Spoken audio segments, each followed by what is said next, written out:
اب آپ کو گردے میں اور پتے میں پتری یعنی کڈنی سٹون یا گیل بلیڈر سٹون ہونے پر نہیں ہے گھبرانے کی ضرورت۔ شہر حیدرآباد میں سالوں سے اس علاج کے لیے خاندانی سلسلے سے چلا آ رہا ہے بھروسے مند نام RS یونانی فارمیسی، جہاں پر خاص طور پر پتے میں موجود پتری اور دوبارہ پتری نہ ہونے کا کیا جاتا ہے مکمل علاج۔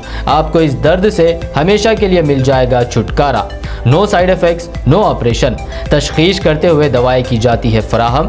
تو دیر نہ کرے، جلد ہی تشریف لائے RS Unani pharmacy, Bahadurpura X road, opposite Canara bank, Hyderabad. مزید تفصیلات کے لیے ربط کریں 9390610436 پر۔ سال 2023 کی شروعات عالمی سطح پر ٹیک ملازمین کے لیے کافی خراب ہوئی ہے۔ 91 کمپنیوں نے اس مہینے کے پہلے 15 دنوں میں ہی 24,000 سے زائد ٹیک ملازمین کو نکال دیا ہے۔ آنے والے دنوں میں تو حالات مزید بدتر ہونے کے اندیشے ظاہر کیے جا رہے ہیں۔ ملازمین کی چھٹنی پر نظر رکھنے والی ویب سائٹ layoffice.fyi.cryptolandingexchange.crypto.com کے مطابق Amazon، Salesforce، کائنبیس جیسی کمپنیوں کے 24,151 ملازمین بے روزگار ہو گئے ہیں۔ ان کمپنیوں نے گزشتہ ہفتے اعلان کیا تھا کہ کمپنی معاشی بحران والے حالات کے درمیان اپنے عالمی ملازمین کی تعداد میں تقریباً 20% کی کمی کرے گی۔ ہندوستان میں اولا، جس نے 200 ملازمین کو نکال دیا، voice automated start up Sk.ai جیسی کمپنیاں جنوری میں سرخیوں میں رہیں، جس نے گزشتہ سال دسمبر میں 17,000 سے زیادہ ٹیک ملازمین کو باہر کا راستہ دکھایا تھا۔ کورونا وبا کی شروعات کے بعد سے ملازمت کے نقصان پر نظر رکھنے والی ویب سائٹ کے مطابق Meta, Twitter, Oracle, Nvidia, Snap, Uber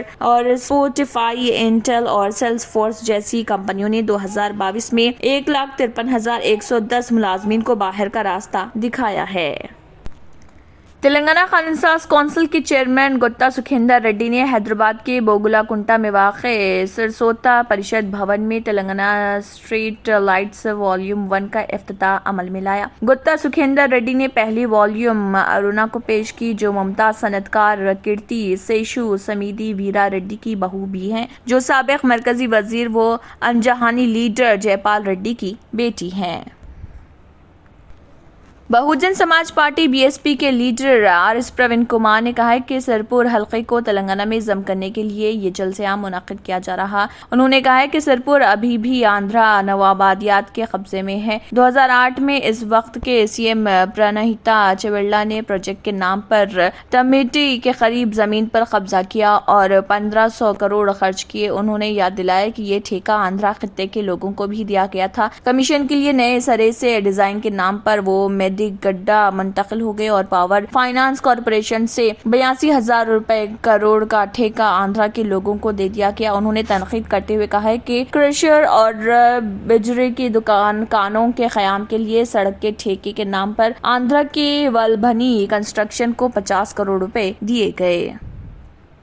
be Shafiullah IFS secretary Telangana اقلیتی رہائشی تعلیمی ادارے سوسائٹی نے ایک پریس نوٹ جاری کیا، جس میں انہوں نے کہا کہ 17 جنوری 2023 سے 30 جنوری 2023 تک آن لائن درخواستیں ٹمریز کی آفیشیل ویب سائٹ www.timriz.telangana.government.in کے ذریعے یا ٹمریز موبائل ایپ کے ذریعے طلب کی جاتی ہیں۔ اقلیتوں کے مسلمانوں، عیسائیوں، پارسیوں، جینوں، سکھوں اور بدھسٹوں اور غیر اقلیتی SC ST BC اور OC کمیونٹیز کے اہل امیدوار کلاس پنجم اور انٹرمیڈیٹ پہلے سال میں نئے داخلوں کے لیے اور کلاس 6th 7th اور 8th میں اقلیتوں کے لیے بیک لاگ اسامیوں کے خلاف تعلیمی سال 2023-24 کے لیے ریاست تلنگانہ میں تلنگانہ اقلیتی رہائشی اسکول اور جونیئر کالجز میں داخلہ لے سکتے ہیں۔ مزید برآں سیکریٹریز ٹمریز نے والدین اور طلباء سے خواہش کی ہے کہ وہ اس موقع سے استفادہ حاصل کریں اور ریاست کے کسی بھی ٹمریز ادارے یا انٹرنیٹ سینٹر سے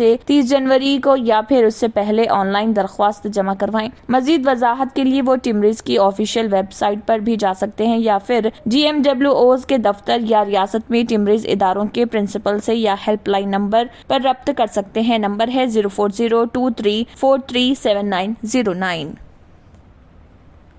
کیرلا میں عوامی مقامات پر ماسک پہننے کو لازمی قرار دیا ہے۔ اس سلسلے میں جاری ایک سرکاری حکم میں کہا گیا کہ عوامی مقامات پر ماسک پہنے جانے پر فوری طور پر عمل کیا جائے گا۔ 1 مہینے تک کے لیے یہ لزوم عائد کیا گیا ہے۔ حالانکہ ریاستی حکومت نے ماسک پہننے کو لازمی قرار دیے جانے کے اس فیصلے کے پیچھے کوئی وجہ نہیں بتائی، لیکن ایسا مانا جا رہا ہے کہ دنیا میں کووڈ-19 ویریئنٹس کے بڑھتے ہوئے معاملات اور ریاست بھر میں بڑھتے انفلوئنزا کی وجہ سے حکومت نے یہ فیصلہ کیا۔ حکومت نے کووڈ کے پھیلاؤ کے تناظر میں عام مقامات پر احتیاطی اقدام کے طور پر ماسک پہننے اور سینیٹائزر استعمال کرنے کو لازم قرار دیا۔ محکمہ صحت نے اپنے تازہ ترین نوٹیفیکیشن میں کہا ہے کہ عام مقامات، اجتماعات، کام کرنے کی جگہوں اور نقل و حمل کے دوران ماسک پہننا لازمی ہے۔ اس نے مزید ہدایت کی کہ محفوظ سوشل ڈسٹینس برقرار رکھیں۔ اس کے علاوہ اداروں، دکانوں اور تھیٹرز کو صارفین کو سینیٹائز دستیاب کرانا ہوگا۔ ناظرین، مزید اپڈیٹس کے لیے KBN نیوز کو سبسکرائب کریں اور ویڈیوز کو لائک اور شیئر ضرور کریں۔ شکریہ۔